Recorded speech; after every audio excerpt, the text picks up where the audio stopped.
I am Geoff Wilkinson. For those of you that think, gosh, his face looks slightly familiar, you may well have seen me on the TV in the past, and obviously you'll know the name from Architects Journal. I've got an interesting collection of bits and pieces to talk about today.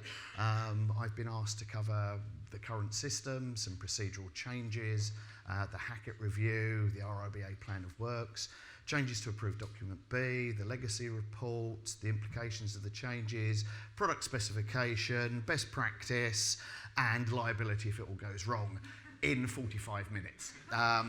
Fortunately, I speak fast, so we should be able to do all of that.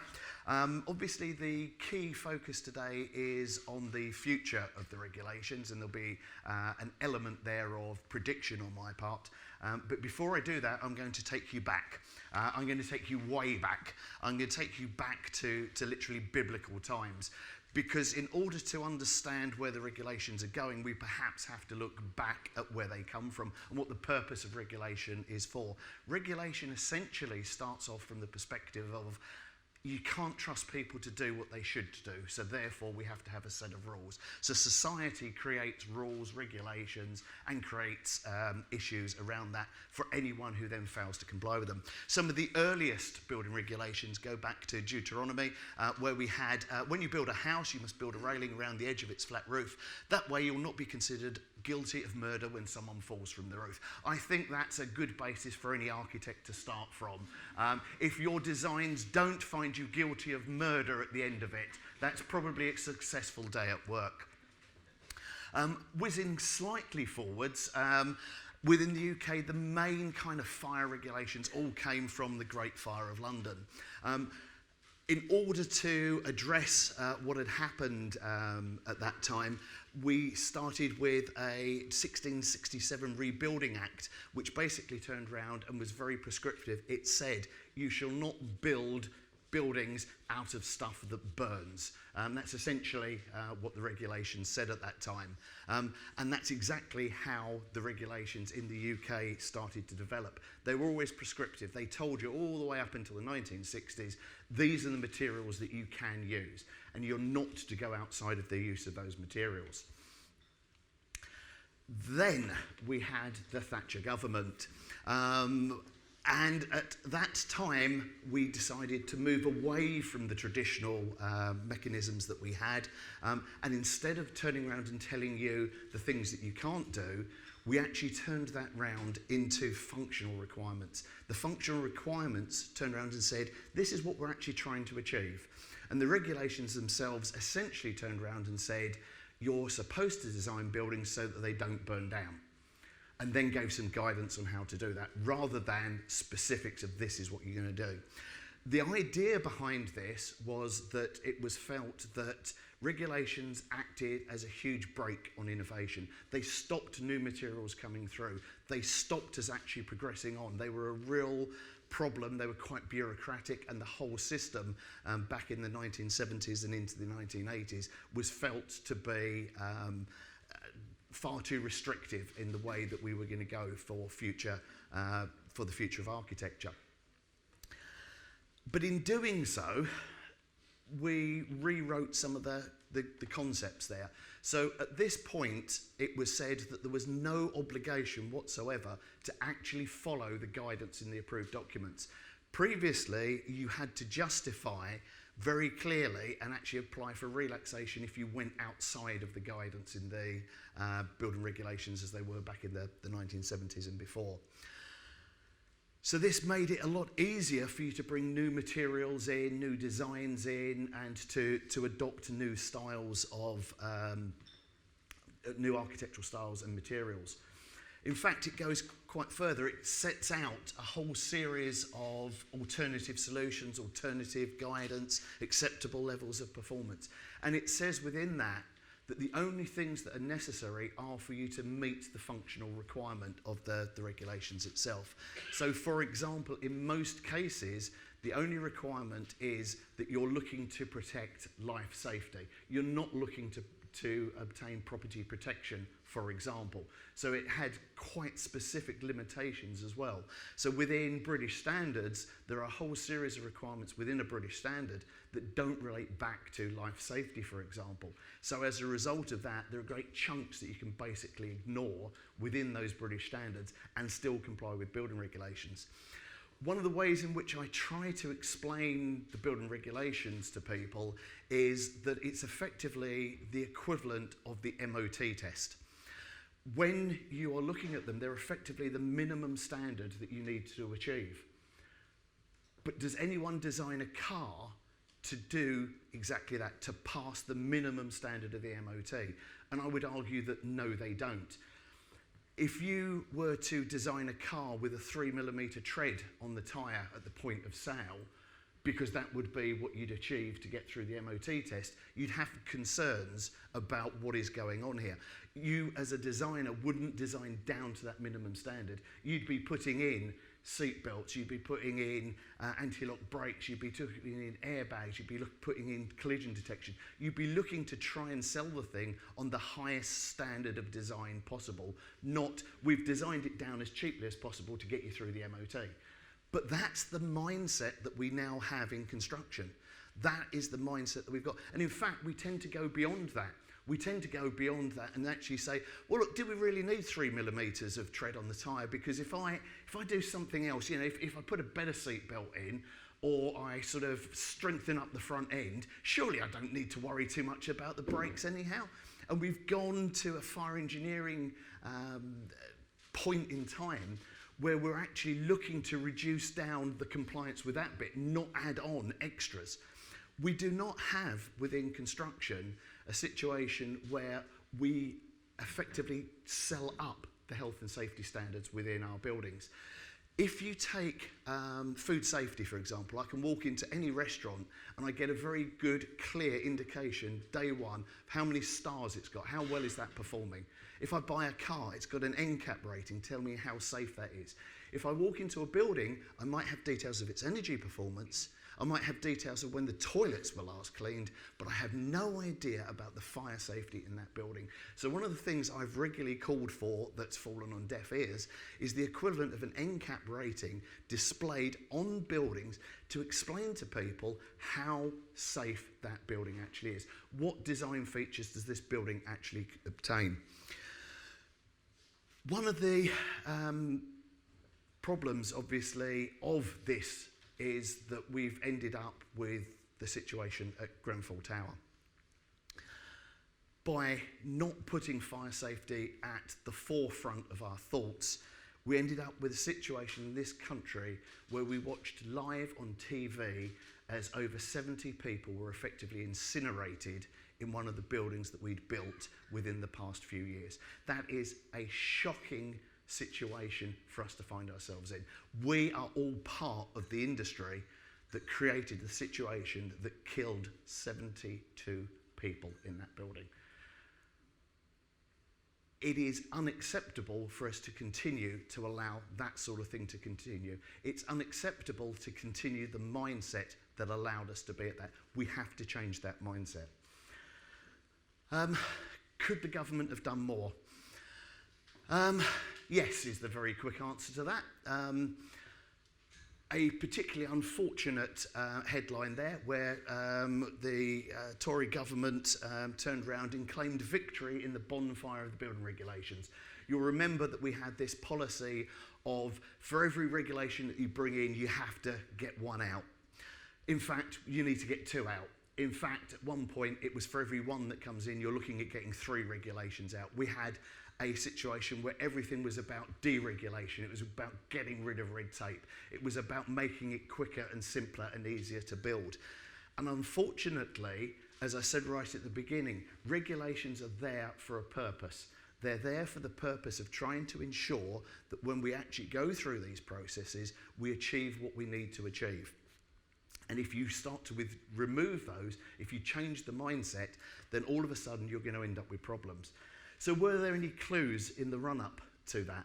Was there anything that we knew about that could have affected that? Well, the answer to that is yes, there was absolutely herds of it. I'll give you one example. If you go back to the TF2000 fire tests on timber frame, one of the outcomes of that particular project was the extension of the height at which you could build timber frame buildings. We turned around and said they're safe.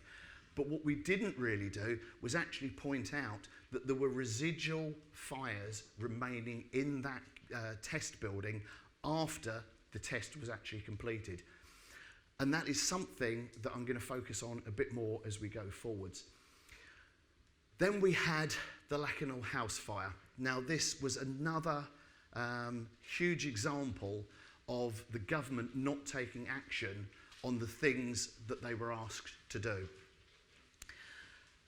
It was one of those rare occasions where we had deaths within a building in this country. It's very rare that we've had high-rise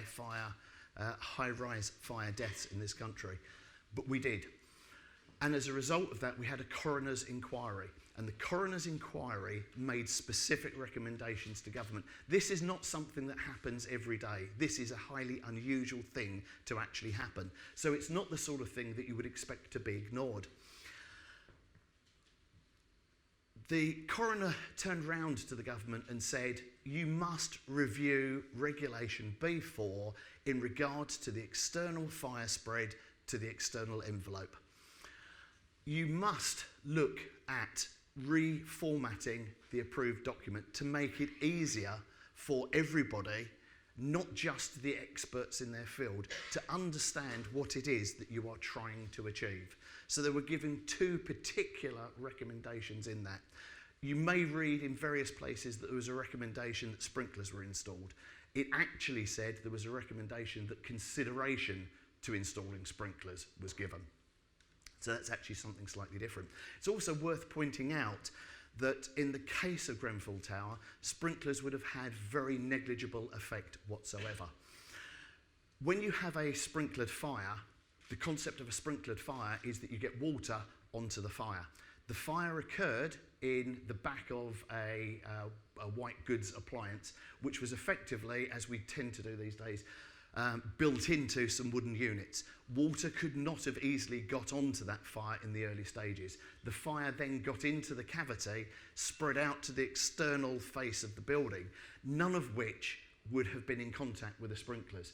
Once the fire spreads beyond the room of origin, the chances of sprinklers actually extinguishing that fire are very negligible. Sprinklers are not designed to sprinkle the entire building. They're intended to sprinkle a particular compartment size within that building, and it would be very quick for it to have been overrun. So whilst there were clear recommendations for sprinklers for that building, in my opinion, without the full details of the fire, having come out from the inquiry, I cannot see how that would have solved the problem in this particular case. The government also committed to actually updating Part B itself. They commissioned a series of reports back in 2015 from BRE to look at a whole series of issues, not just to do with high-rise buildings at all, but in fact, in many cases, to look at low-rise buildings. There have been a series of issues within these low-rise buildings where we have fire spread in the external cavity wall, spreading up and through and into the roof and losing the whole of the upper roof structure of these buildings. Compartmentation and cavity barrier design within these become absolutely critical in ensuring that you have prevented fire from spreading from one location to another. Again, when fires are in cavities and within the hidden parts of the building, sprinklers will make no difference to that fire.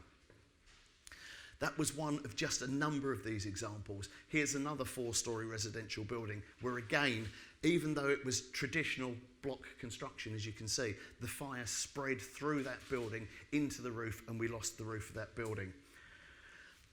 When it's designed correctly, it's acceptable, in inverted commas, for the roof to go. What is not acceptable is for the fire to spread throughout the building and from one roof to another roof to another roof to another roof. So there was extensive detailing done of spandrel designs to ensure that fire doesn't spread from one compartment into an adjoining compartment.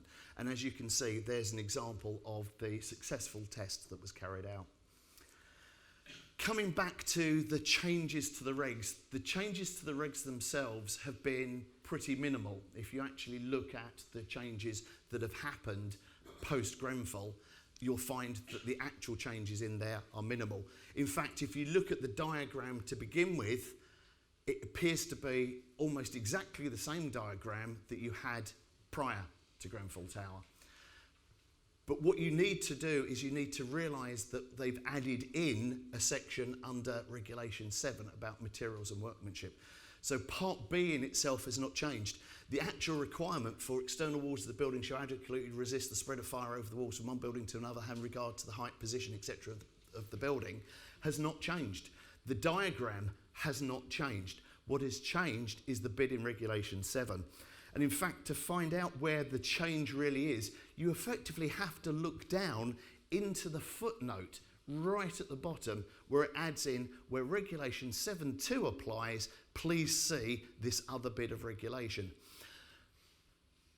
The government were told in no uncertain terms that you needed to make the regulations simpler for people to follow. It needed to be written in a way that people outside of the sphere of expertise could actually understand it. How can we have ended up with a set of changes that include a footnote at the bottom of an existing diagram being the way in which we've implemented the changes post-Grenfell? It seems bizarre to me that with those recommendations, we've ended up with that as being the change. The problem that we have is that we're still doing the same thing that we were doing several years ago. When you actually look at it, I remember standing up at several of these conferences in the immediate wake of Grenfell Tower, and everybody in the room said, we're going to change the way in which we deal with things. We're going to make those changes. This will never happen again. A couple of years on, what has actually changed? What is actually different from what we were doing before? And the quick answer to that is relatively little. I still sit in meetings where we have value engineering exercises where we look at what can we de-spec in this building to get the price point to match. And you know what? It's never the quality of the bath or the external finishes or what we do on this. It's, oh, what can we do to get the fire safety elements down cheaper? Or can we get rid of the disabled access lift? Or can we get the thermal insulation down a bit? It's always those elements. It's never the bits that people see. We are valuing, in my opinion, the wrong things when we actually do these value engineering things. So unless we can actually change the way we think, we're not going to change the way we build. Dame Hackett, bless her heart, turned round and said quite rightly that the way things are currently are not fit for purpose. Now that came as a huge shock to me because having worked in building control for virtually my entire life since the 1980s, I thought we would have been doing a pretty good job all in all. But then when you actually look at it and you just start to delve into what's actually going on, you start to ask the question, are we? Are we really delivering what we should be delivering? Dame Hackett said that the entire system needs to be changed. It's not as simple as changing some words within the approved document. It's not as simple as changing who is supervising the work. We need to look at the entire system, but most importantly, we need to drive a culture change within our industry, to not keep looking for a way to cut corners, to drive costs down at the expense of safety. So Dame Hackett presented a whole series of recommendations, and there is currently a guidance note out at the moment that, there's a consultation out at the moment that I hope you all take time to look at and respond to. One of the things about consultations are that typically there are around 200 vested interest organisations that will respond to Part B consultations. So you'll end up with the same people saying the same things to government.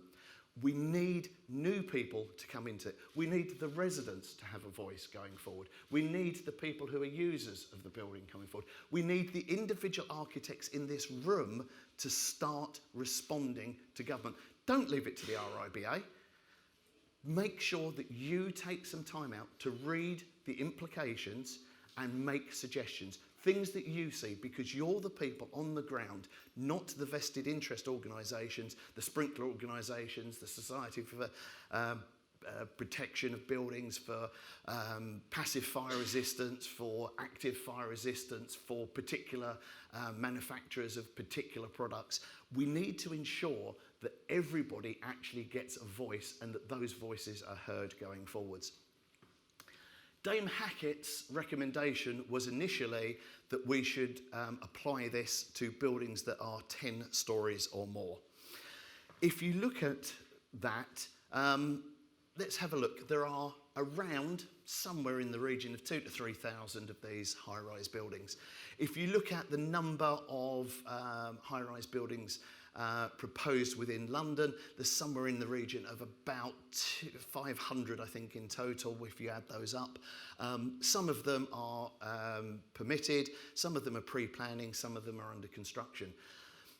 That's 500 buildings. If we're talking about a culture change in the United Kingdom, can you achieve a culture change by dealing with 500 buildings? There are thousands upon thousands upon thousands of projects that are being dealt with by architects across the UK at the moment. 500 of those are a test. They are not a culture change by any stretch of the imagination. Furthermore, if we're talking only about high-rise buildings, how do we address the issues that we have with fire safety overall?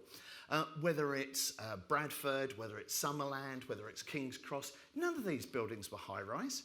And yet these are all examples of high fire death buildings that we've had. In fact, if you actually look at statistics, and I know statistics can be used to prove anything, the vast majority of fire deaths, there are around 200 fire deaths typically in any one year, the vast majority of those are in low-rise residential accommodation, the houses that you and I probably live in today. That is where the majority of fire deaths actually occur. In Wales, all new housing needs to have sprinklers fitted to it. In England, we have not yet adopted that particular standard. So where are we targeting our resource, and are we actually making people think about where the risks actually are? Because none of those buildings would be covered by the proposals. In fact, as it stands, even with the revised version, which has now been brought down to 18 metres, which is an incredible arbitrary figure, it wouldn't have necessarily dealt with any of these buildings. In fact, when you look at fires, how do you turn around to residents of a building that is 17.5 metres in height and turn around and go to them, actually, you know what?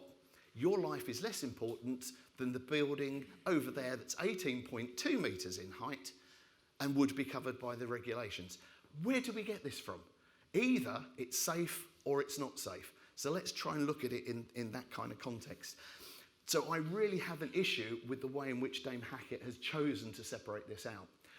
It will also create, if you only apply it in this way, you'll end up with a twin-track system. You'll end up with a situation where only these particular unusual buildings are actually controlled in this way, which will actually make it for a developer to think, hang on a second, why am I going to go to that extent on this building when I could build a building that much denser, that much lower, and not have to comply with any of these requirements?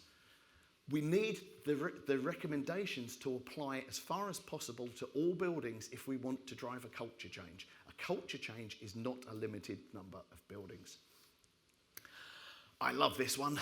Recommendation 1.2. I'm not going to do every recommendation in the document, by the way, just so that you are rest assured on that. But 1.2, the government needs to set up a joint competent authority. This is essentially saying what we have at the moment is multiple incompetent authorities.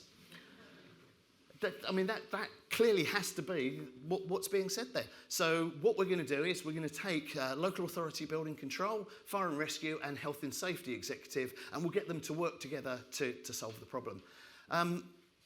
One moment, please. Lakenhall House and Grenfell Tower were overseen by, unless I'm mistaken, local authority building control, the fire and rescue service and health and safety executive. Aren't they exactly the same organisations and exactly the same people that were overseeing it before? If we're going to drive a culture change, how do you achieve a culture change if you're just giving the same responsibility to the same people all the time? We need to get a new joint competent authority in place, but we also need to start driving a new way of thinking into that. It's no good just doing the same thing again and again and again and expecting a different result. So, what's this wonderful JCA going to do? Well, it's going to create a database of all of these high-rise buildings, whether they're existing or new. It's going to ensure that duty holders focus on mitigating the risks. It's going to ensure that duty holders focus on ongoing fire safety issues. It's going to handle and assess immediate ad hoc building safety concerns. It's going to request testing of construction products.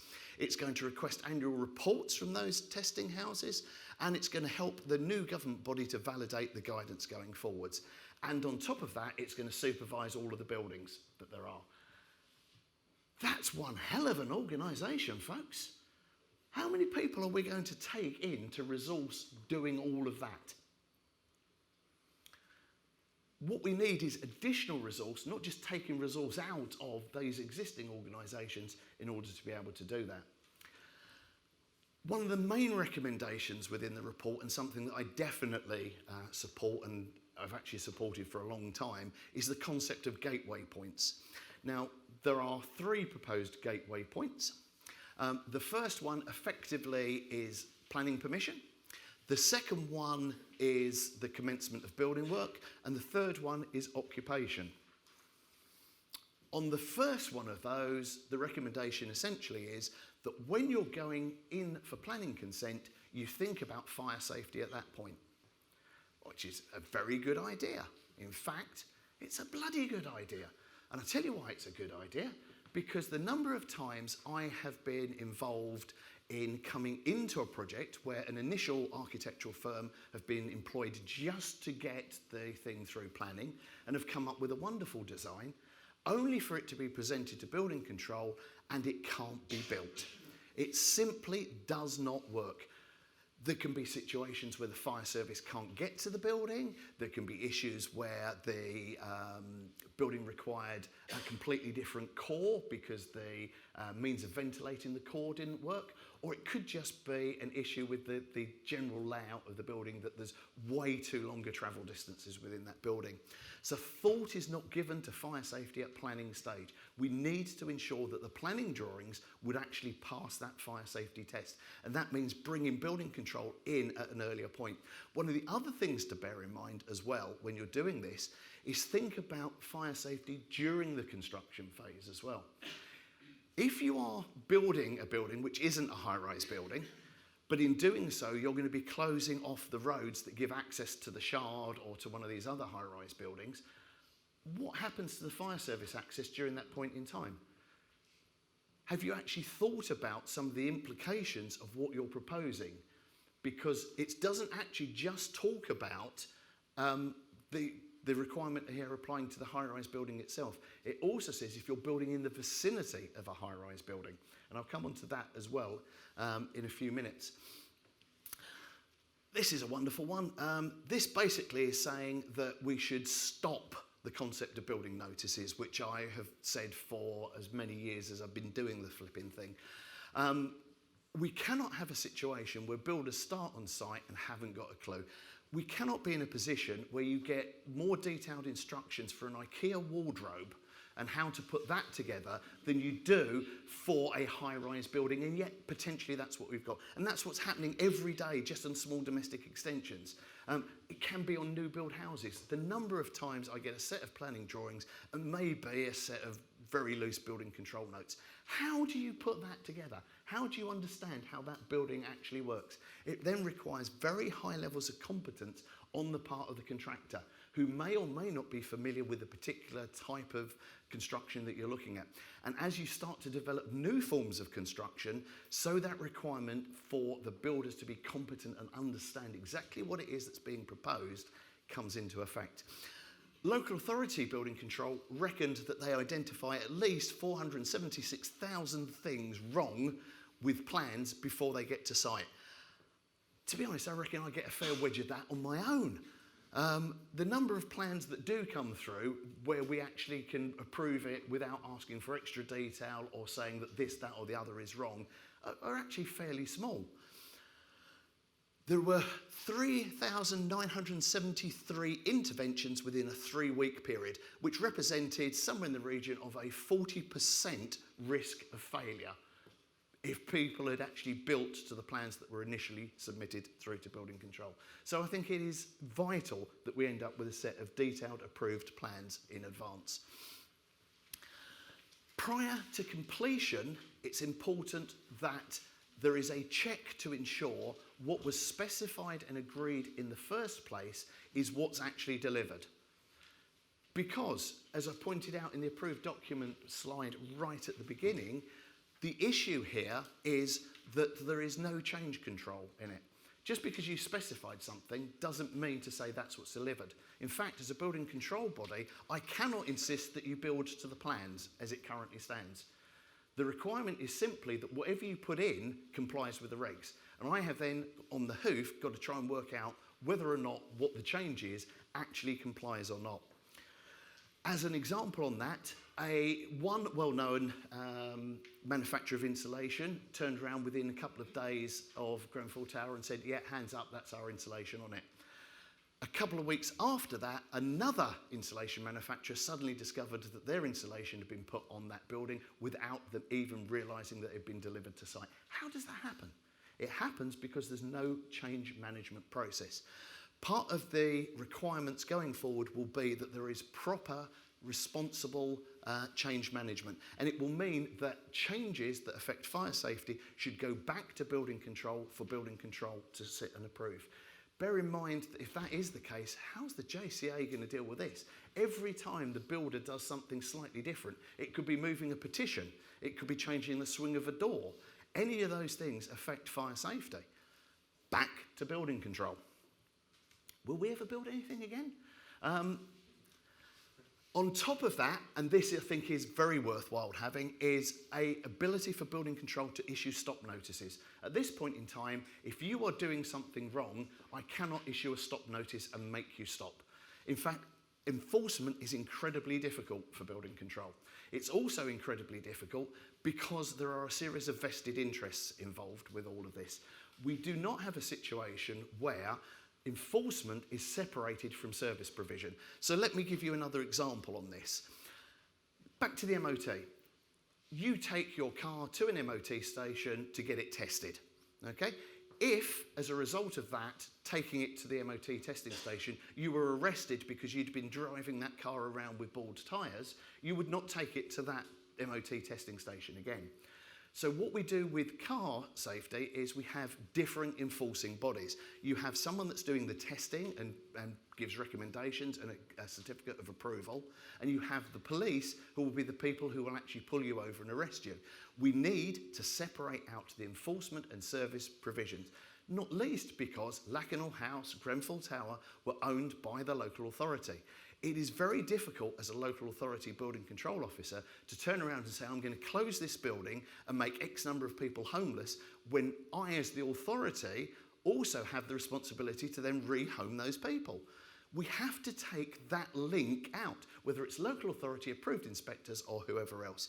I will turn around and say again and again and again and again, it's not about private or public, it's about competency and it's about vested interests within all of these things. And they're the things that we need to change within the situation.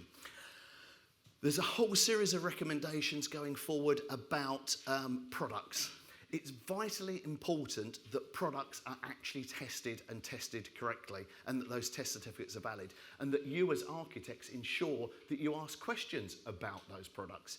You will have seen within the weeks after Grenfell a whole series of issues on fire doors, for example, being recalled. So fire doors had been sold on the market, and yet the test certificates, when you looked into it, were not valid. We need to also ensure that we know where those products are. Going back to the car, I drive a BMW for my sins.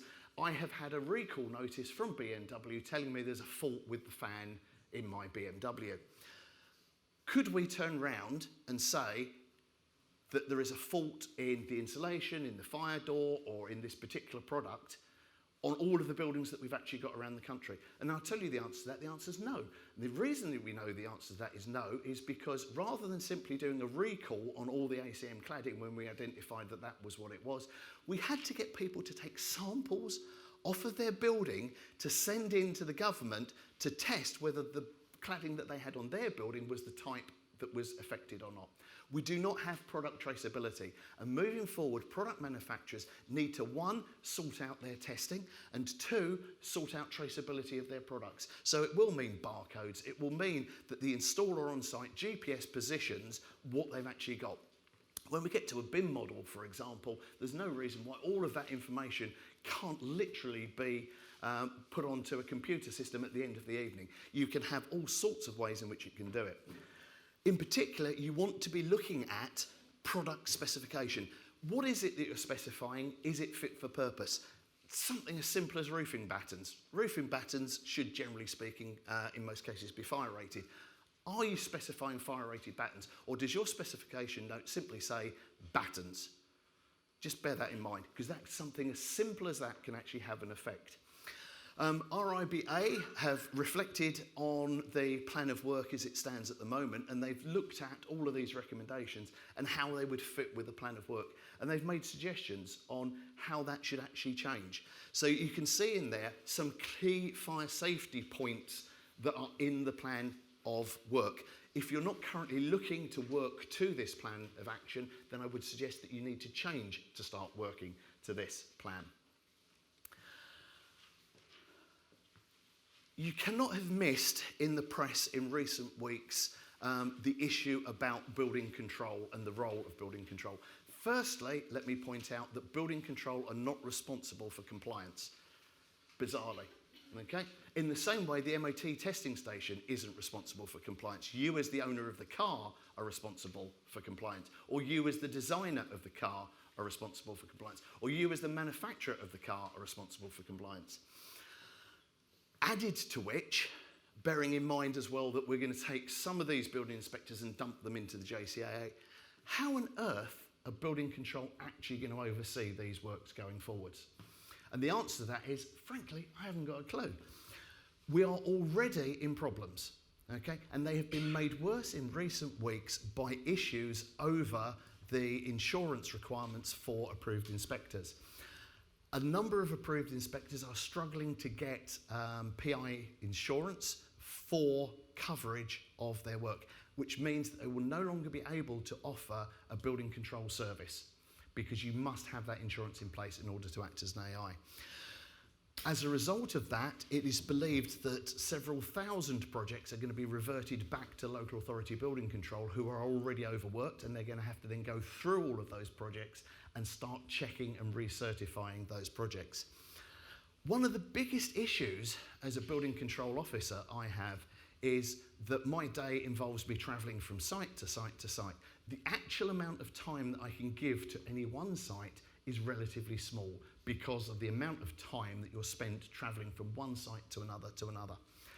So how can we improve that? We can improve that through technology, and this is where Britain should really be taking a lead as we go forwards.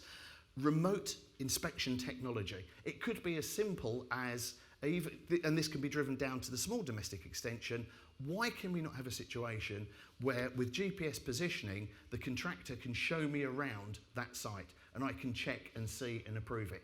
Added to which, you've then got a digital record on file of precisely what was seen, by whom and when. If we have so few building control officers, is it the best use of their time to be travelling around the country and stuck on the M6 getting from one site to another when they could be sat in a booth possibly with the next video upload coming in. You've also then, as I say, got a digital check afterwards. Added to which, with robots as well, you could do a 360-degree scan and you could check instantly whether or not the partition is in the correct place, whether the door is opening in the correct place. With BIM technology, you can check whether the original design has actually been implemented on site on a constant, literal upload basis. So where do we go from there? In short, who's responsible for compliance? And the quick answer to who's responsible for compliance is anyone that's involved. Whether you're the inspector, the architect, the developer, whoever, you need to be involved in that process. What happens when it goes wrong? I'm not sure whether people have been aware of this particular case, but this was a situation where a small firm of architects had designed a timber-framed building. It was near to an adjacent building, and the HSE stepped in and served an enforcement notice on that. The HSE considered that the timber-framed building, had it caught fire during the construction phase, would have been a significant risk to adjoining buildings. As a result, the architects were prosecuted for not considering that fire risk during the construction phase. So as we move towards new technologies, we need to think not just about how we perform with the completed building, but also during the course of the building.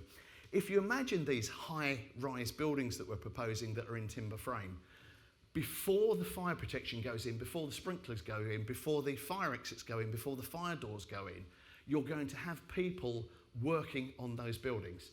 Chances are it will involve me being on one of those scaffolds, several stories up, having a look around. So I'm actually quite concerned. What happens during a fire on a construction site on one of these high-rise buildings?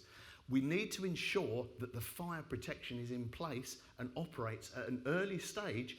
Otherwise, we're likely to end up with a situation where workers die in this country from a fire on a construction site. It's not just about timber frame, it's about any form of construction. So please think well about that. We're talking about particularly high-rise building. It's not just that. You've got the Morgan Sindall Nottingham Lab 2014. That was 70% complete, £16 million project. Caught fire during the construction phase. 10 fire engines, 60 firefighters.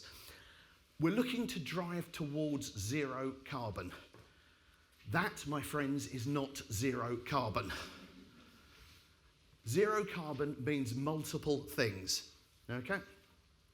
As a result of that, we have moved away from a concept of allowing combustible materials, and we're looking to ban combustible materials, or so the government have said. To me, there's a knee-jerk reaction here, okay? We've seen, as a result of the fire in Barking, the expert panel turning around and saying that what you need to do is to remove and replace any combustible materials with materials that are A1 or A2, S1, D0, which again is a positive thing going forward, but bear in mind some of what that involves. That was the fire that we saw literally days ago. Over there, we have an almost identical fire in Holborough Lakes 2 to 3 years ago. Now that's near my home in Kent, and that was caused by, as far as I can reasonably tell, given the fact that there is still ongoing investigations, someone using a barbecue on an external timber balcony. We need to bear in mind that people will do stupid things in the same way that we had regulation right at the beginning about designing roofs to ensure that people don't fall off. We need to put in place guarding to stop people doing stupid things. The government have reacted in no way whatsoever to the Holborough Lakes fire, but have reacted massively to this fire. Now, far be it from me to say that this is political, but this is political. We are in a position where the government are under extreme... basically, the government have been criticised several times for the lack of response to Grenfell Tower. Very little has actually happened. So now, in result of that, they've been seen to act really quickly. But in doing so, they've not thought through what the consequences of these things are. If we take our combustibles ban, when we look at external walls, effectively we're then talking about banning the use of timber in the external wall because that's a combustible. But not only are we doing that, we're also looking at, well, what about the bit of ply that goes underneath the parapet? What about the, let's give another example, what about weep holes? Weep holes are plastic, they're in the external wall, are we banning those? One of the particular ones that I'm having a real issue with at the moment is cavity trays. To my knowledge, there is no cavity tray on the market that's been tested as A1, A2, S1, D0 at all. So the only way that you can actually create a cavity tray that works is to form it out of metal. Now that's quite a significant cost increase, folks. So are we actually thinking about the consequences of some of the recommendations that we've been making? I'm not to blame, I don't write the flipping things. But I've been Geoff Wilkinson. For those of you that have been, I thank you for listening. Thank you.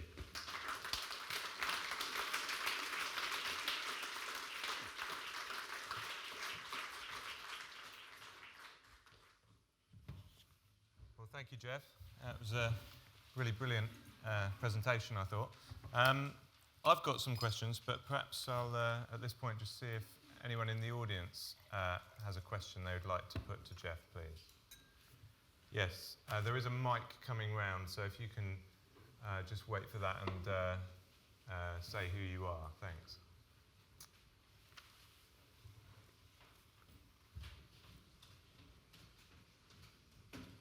Good morning. Adrian Buckmaster of Tetraclad. Is it working? Is it working? Yeah. Adrian Buckmaster of Tetraclad. Just talking about the barking fire. The MHCLG appear to be rewriting the guidance through advice notes. They refer to advice note 14, and the implication from both of those is that the barking building was less than 18 metres, more than 1 metre from a boundary. That should have been non-combustible. So where in the hierarchy of the regulations, the guidance, or an MHCLG is an advice note? Because customers that we're dealing with are saying they can't ignore them. They have to respond to everything that is written within an advice note. The government are doing a very slippy shoulders thing here. They're turning around and saying that the requirement is the requirement, and the requirement is that fire shall not spread via the external walls. That the guidance that's given in the approved documents is guidance for typical situations. So therefore, they are trying to justify the fact that they've not put into place any changes within the regulations by saying the regulations don't need changing, and that we as an industry need to look at the approved documents in the way in which it was originally said. So a timber balcony on a 2-storey house would be perfectly acceptable, but in a situation where there are multiple flats and people are in within those and with a stay put policy, is that the appropriate use of that guidance? And this is where it opens up the hugest can of worms on the planet, because at that point, unless you just simply specify everything as non-combustible, there will always be a risk of that catching fire. To what extent is that where we actually want to be? Did people in Grenfell Tower die because of the fact that there was combustible material on the outside of the building? Again, I need to be very wary of what I say, so if we could please keep this within the context of the fact we'd not got the full information out yet. I would put it that the reason that the fire spread was because there was combustible products on the outside of the building. The reason people died was because they couldn't get out of the building. If you look at other fires across the world, we've had external fire spread in those without having deaths.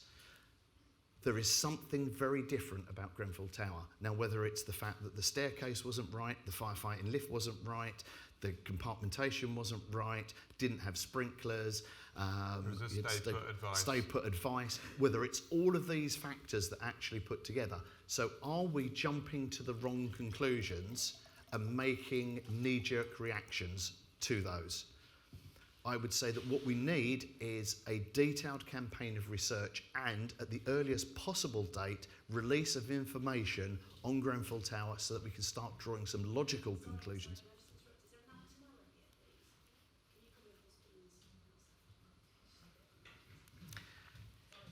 That's all right. As I say, I think what we need is an early release of information so that we can start to make some sensible decisions about the correct way forward. Because at the moment we've put all our focus on one thing, when in fact the solution to this might be actually high-rise buildings need 2 escape routes, and that yes, we need to reduce down the combustibility of the products on the external face. Actually, whilst we're at it, why are we not having a discussion about the toxicity of those products? Because is it just the combustibility, or is it the amount of toxic product that was actually produced in that building, which was the critical element to whether people lived or died in that situation? Yes, gentleman at the back. You just provided an answer there to the question that I was going to ask. I'm good, aren't I?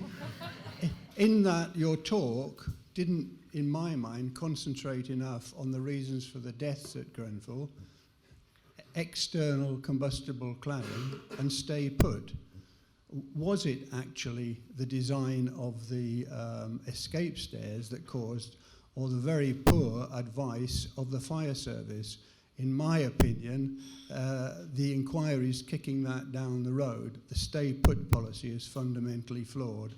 Obviously, fire cladding that's not fireproof is just not on. But I am concerned with your approach that then introduces building regulations into planning. As an architect that frequently has arguments with fire authorities, the very least we want is building regulations coming in and checking it at an inappropriate stage. I mean, I do not agree that you need to check building regulations at planning stage, because it would just hold things up terribly. Okay, so I will disagree with you on several points there. Not least the fact that I do believe that building control should be a statutory consultee in the same way that others are. But particularly going back to the stay put policy, the fire service have come in for an enormous amount of criticism about the stay put policy. The stay put policy has been in place since the post-war period. It worked pretty much on every occasion up until recent times. Something has changed in that period of time to say that you've ended up with fire spreading beyond the room of origin. If compartmentation is correct, then there is a good chance that stay put would actually work. The problem with stay put is that there isn't a plan B. The basic concept of fire safety and means of escape from the day I started was that in all cases you should look to have an alternative route of escape, or if you haven't got an alternative route of escape in case of fire, then you need to control the size or the distances or limit things in certain ways. The problem that we've got with the high-rise buildings is that we've introduced all of these additional things and we haven't thought about and what happens if they actually go wrong. There isn't any built-in alternative to that. So whether that is an evacuation lift or whether it's a second stair or it's a second option, we haven't thought about that. So that's what we need to do, in my opinion. The problem with stay put is that if you work on the basis of evacuating the whole of the building as soon as the first fire alarm goes off, the first thing is that people will ignore it very, very quickly, because there will be multiple toasters within a residential building setting the fire alarms off on a regular basis. Secondly, at the moment, those stairs are not designed to be of adequate width to allow everybody to exit. So if you're going to start bringing everybody down those, at very least, you're going to want to have a phased evacuation system. We have that on buildings like the Shard, and we have combinations of fire evacuation by stairs and by lifts. With technology moving forwards, we can provide safe buildings for the occupants, and I think that's key. It's not a simple discussion about what the fire service did or didn't do on the day. They were presented with a building that had none of the fire safety measures that they would have expected to have in place when they went into it, and they were presented with a situation where you don't know who is in the building and whether or not they would be capable of evacuating those people down the building. So there would be people who had, for example, emphysema, or they could be disabled, or they could be all sorts of other issues. They could be young children. They didn't know who was in that building. So how are they expected to make a decision about evacuating those people into a smoke-filled building, into smoke-filled evacuation route? At some point, the balance of probability should have swung, and they probably should have done something more sooner. But I have every sympathy with the fire service that went into that building and risked their lives to save the lives of others. So I'm not prepared to criticise those officers. I am prepared to criticise the people who came up with the systems that allowed us to get into that position in the first place. And actually, just to make it clear, although Grenfell is in the background of this conversation and this event today, a tragic background, obviously, which has caused all sorts of things, including the changes to Part B. We're not talking about Grenfell, and it's difficult to talk about Grenfell as the inquiry is still progressing in terms of what caused it and what went wrong. So I think let's bring the conversation back to the regs at this point. I've got a question actually for Geoff, which is to do with, obviously there was quite a lot of criticism of the government in your talk. Surely not. In terms of how they'd responded to Lacanau, for example, Yep.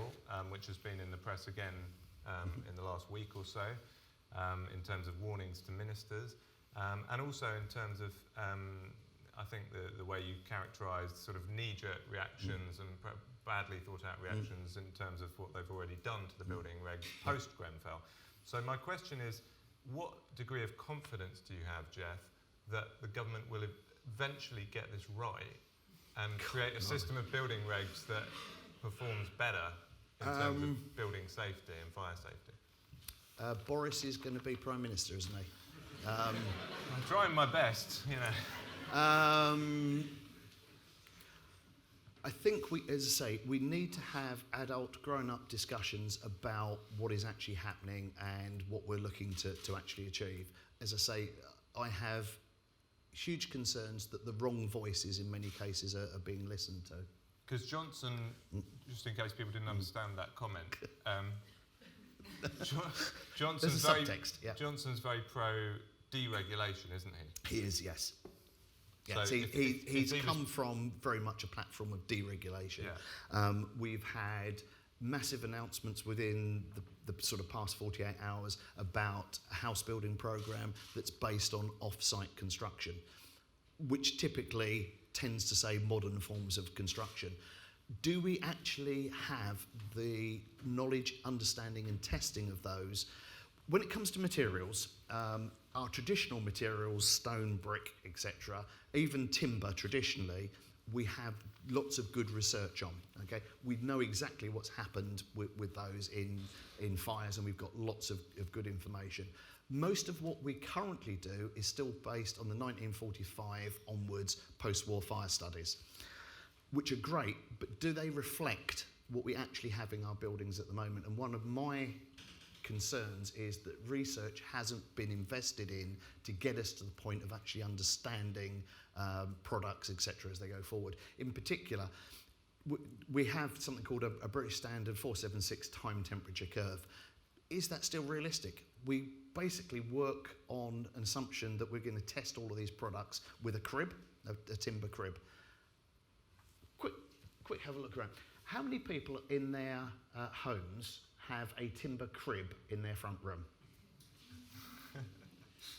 No. Okay.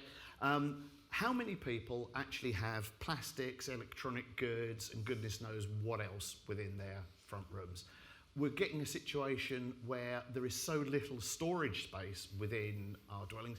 People have got, you're finding motorcycles, you're finding all sorts of electronic vehicles, scooters, being stored either within the escape routes or within the apartments themselves. We're not thinking about what the fire load actually looks like moving forward. We've done nothing, as far as I'm concerned, in looking at that, nor have we looked at the toxicity of some of these products. And that, the classic thing is it's not fire kills, it's smoke that kills. Have we really looked at the toxicity of the products that we are putting day in, day out into our buildings?